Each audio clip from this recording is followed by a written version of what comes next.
আমরা সব বলবো শ্রীমদ ভগবত গীতা কি, বলবো শ্রীমদ ভগবত গীতা কি, আজকের আনন্দ কি, বলো বলো শ্রীমদ ভগবত গীতা প্রীতি প্রেমানন্দে। ওম অখণ্ড মণ্ডলাকারম ব্যাপ্তমিজেন চরাচরম তাতে পদম দর্শিতমিজেন তস্मै শ্রী গুরুবে নমঃ। গুরু ব্রহ্মা গুরু বিষ্ণু গুরুদেব মহেশ্বর গুরু সাক্ষাৎ পরম ব্রহ্ম তস্मै শ্রী গুরুবে নমঃ। হে কৃষ্ণ করুণা সিন্ধু দীনবন্ধু জগৎপতে গোপেশ গোপিকা কান্ত রাধা কান্ত নমস্তুতে। জয় শ্রী কৃষ্ণ চৈতন্য প্রভু নিত্যানন্দ শ্রী অদ্বৈত গদাধর শ্রীবাসদি গৌর ভক্তবৃন্দ। জয় শ্রী রূপ শ্রী সনাতন ভট্ট রঘুনাথ শ্রী জীব গোপাল ভট্ট দাস রঘুনাথ। এই চয় গোসাইর করি চরণ বন্দন যাহা হইতে বিঘ্ন নাশয় অভীষ্ট পূরণ। ওম বৃন্দায় তুলসী দিব্যৈ প্রিয়ায় কেশবস্য চ বিষ্ণু ভক্তি পদে দেবী সত্যভক্তৈ নমঃ। হরে কৃষ্ণ কৃষ্ণ কৃষ্ণ হরে হরে হরে রাম রাম রাম হরে হরে। সকল ধর্ম পরিত্যাগ করে শুধুমাত্র আমার শরণাপন্ন হও, আমি তোমাকে সকল প্রকার পাপ থেকে উদ্ধার করব। তো পাপ থেকে উদ্ধার করব আগামী 14 জানুয়ারি আর 29শে পৌষ বুধবার।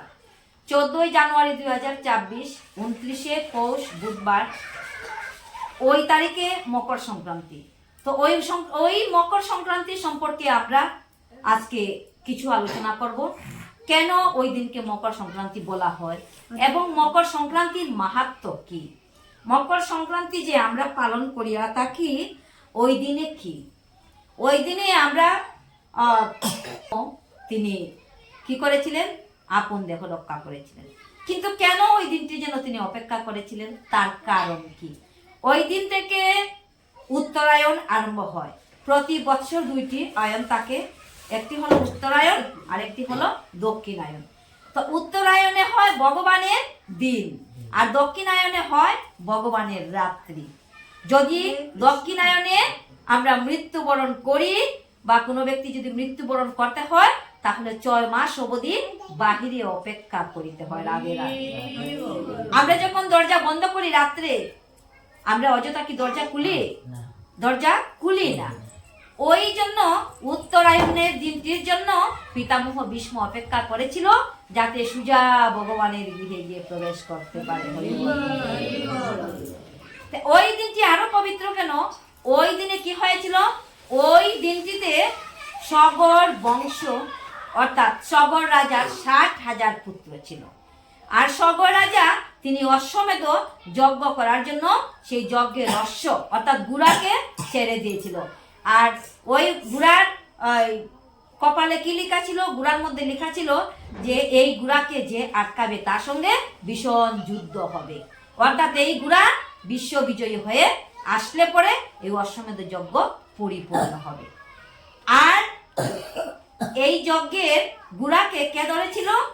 ইন্দ্র রাজা। কারণ ইন্দ্র রাজা কি, যদি কেউ তপস্যা করে, যেমন ধ্রুব মহারাজ যখন তপস্যা করেছিল ইন্দ্রর কি হয়েছিল, তার টনক নড়েছিল যে কি জানি যদি এই ধ্রুব আমার ইন্দ্রত্ব লাভ করে।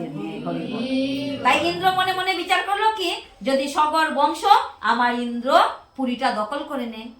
ইন্দ্র রাজা ভিতরে এই চিন্তা, তাই সেই গুড়াটাকে যাতে গুড়াটা বিশ্বজয়ী হতে না পারে সেই জন্য গুড়াটাকে দরে নিয়ে তিনি কোথায় রেখেছিল?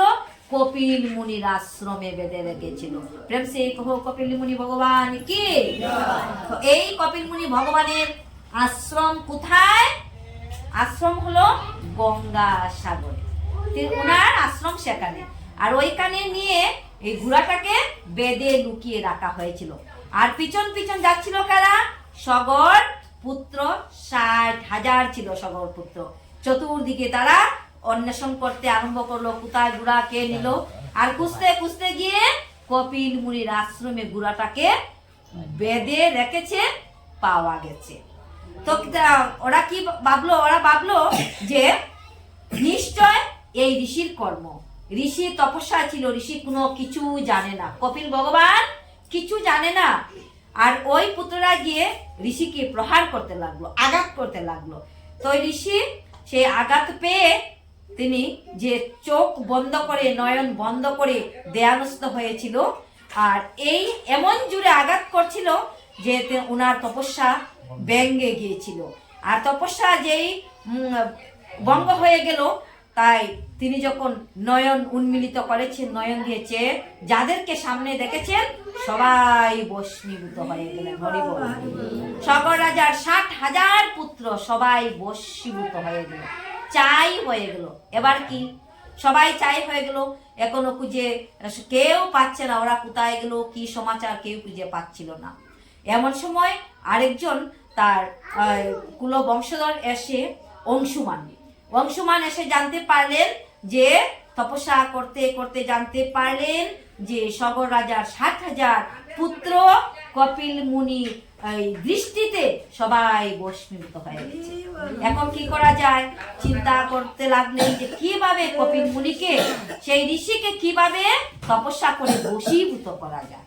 ঋষির যদি কৃপা বর্ষিত হয় তাহলে সগর বংশ উদ্ধার হয়। হরি বল।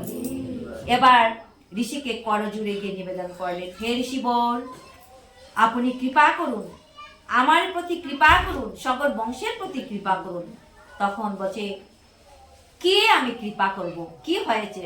বলছে, হে প্রভু, দোষ ছিল সগর পুত্রদেরই, আপনার কোনো দোষ ছিল না। কারণ তিনি কিছুই জানতেন না, ইন্দ্রদেব যে অশ্বমেধের যজ্ঞ পূর্ণ হতে দেবে না, ওই কথাটা পর্যন্ত জানতো না। কিন্তু ইন্দ্র চালাকি করে সেই ঘোড়াটা বেঁধে রেখেছে। আর আপনাকে যখন ওরা প্রহার করেছিল, সেই প্রহারের আঘাতে আপনি যখন দৃষ্টি দিয়ে তাকিয়েছেন, আমার সকল এই 60,000 সগর বংশগণ, পুত্রগণ সবাই বশীভূত হয়েছেন। আপনি কৃপা দৃষ্টি করুন, তাদেরকে কি করে উদ্ধার করা যায়, কারণ ওদের উদ্ধার হবে না। তখন বলেছিল, যদি তোমরা গঙ্গা দেবীকে আনিতে পারো, গঙ্গার যদি আগমন ঘটে, পতিত পাবনী মা গঙ্গা পতিত পাবন সবাইকে উদ্ধার করেন। হরি বল। কারণ যারা পতিত হয়ে রয়েছে, গঙ্গার কৃপা হলে সবার উদ্ধার হয়ে যাবে। প্রেম সে কহো পতিত পাবনী মা গঙ্গা কি। তো পতিত পাবনী মা গঙ্গার কৃপা হলে সকলের উদ্ধার হয়। তাই ওই দিনে কি করা হয়েছিল? অংশুমানের পুত্র দিলীপের পুত্র ভগীরথ দেবাদিদেব মহাদেবকে তপস্যায় সন্তুষ্ট করে গঙ্গা দেবীকে আগমনের জন্য তিনি কি করেছিল? তপস্যা করেছিল। তখন যে, হে ভগীরথ, এই যে গঙ্গার খড়খড় দ্বারা কলকল শব্দে বয়ে আসবে স্রোত দ্বারা, সেই স্রোত দ্বারা ধারণ করার মতো একজনের প্রয়োজন। যদি এই স্রোত দ্বারাকে ধারণ না করতে পারে, তাহলে পৃথিবী প্লাবন হয়ে যাবে। রাধে রাধে। তাহলে ওই জন্য ভগীরথ দেবাদিদেব মহাদেবকে তপস্যা করে সন্তুষ্ট করেছিল।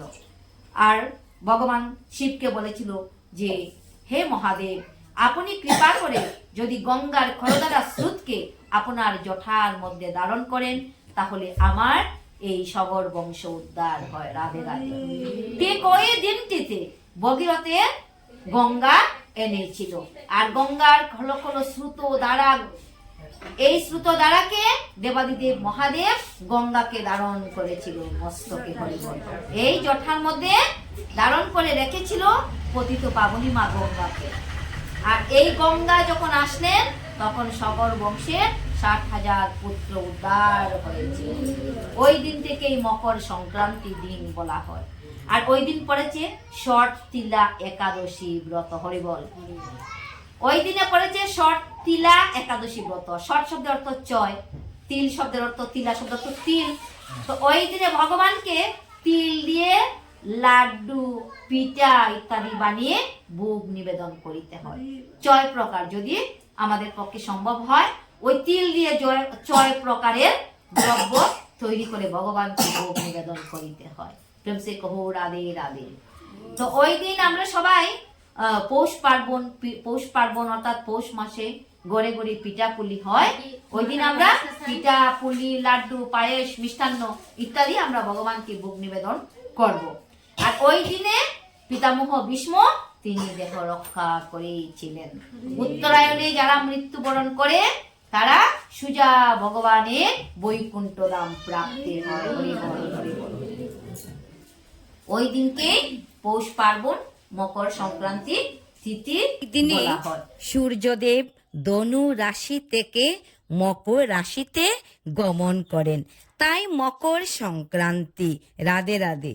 তাই মকর সংক্রান্তি নামে এই ধরাধামী পৃথিবীতে আমরা সবাই মকর সংক্রান্তি বলিয়া থাকি।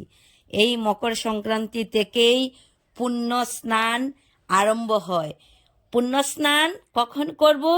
পুণ্য স্নান আমরা করব সূর্য উদয়ের 1 ঘন্টা 34 মিনিট আগে যে সময়, সেই সময়টাকে ব্রহ্ম মুহূর্ত বলা হয়, অর্থাৎ ব্রহ্মার সময়কাল। সেই সময়ে আমরা সবাই প্রাতঃ স্নান করব, ভগবানের মঙ্গল আরতি করব, তুলসী মহারানীকে আরতি করব, জল প্রদান করব, ভগবানের সেবা দেব। আর ওই দিনটাই সেবা করলে অত্যন্ত পুণ্যবান জীব, পুণ্যবান পুণ্য সঞ্চয় করে। আর এই দিন থেকে শুরু হয় মাঘকৃত্য স্নান। আগামী দিন থেকেই মাঘ মাস বৃহস্পতিবার, ওই বৃহস্পতিবার থেকে আমাদের স্নান শুরু হলো। সংক্রান্তি দিন থেকে প্রাতঃ স্নান আবার আমরা শেষ করব যেদিন মাঘ মাস সম্পন্ন হবে। সংক্রান্তি দিন পর্যন্ত আমরা ওই মাঘকৃত পুণ্য স্নান, ব্রহ্ম মুহূর্তে স্নান আমরা সবাই করব। হরি বল। রাধে রাধে। ওম নমো ভগবতে বাসুদেবায়। ওম নমো ভগবতে বাসুদেবায়। ওম নমো ভগবতে বাসুদেবায়। তো শ্রীমদ্ ভগবদ গীতার দুর্য নাম আমরা সবাই আপন আপন কণ্ঠে উচ্চারণ করব।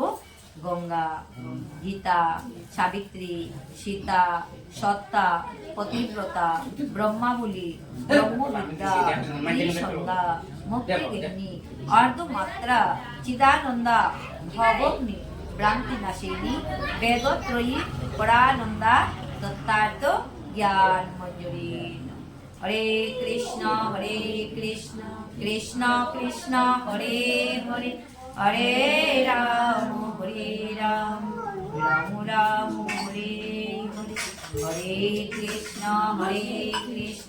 কৃষ্ণ কৃষ্ণ হরে হরে, হরে রাম রাম রাম হরে হরে, হরে কৃষ্ণ কৃষ্ণ কৃষ্ণ হরে হরে, হরে রাম রাম রাম হরে হরে। বলো বলো নিতাই গৌরী সীতানাথ প্রীতি প্রেমানন্দে। ওম শান্তি, ওম শান্তি, ওম শান্তি শান্তি শান্তি।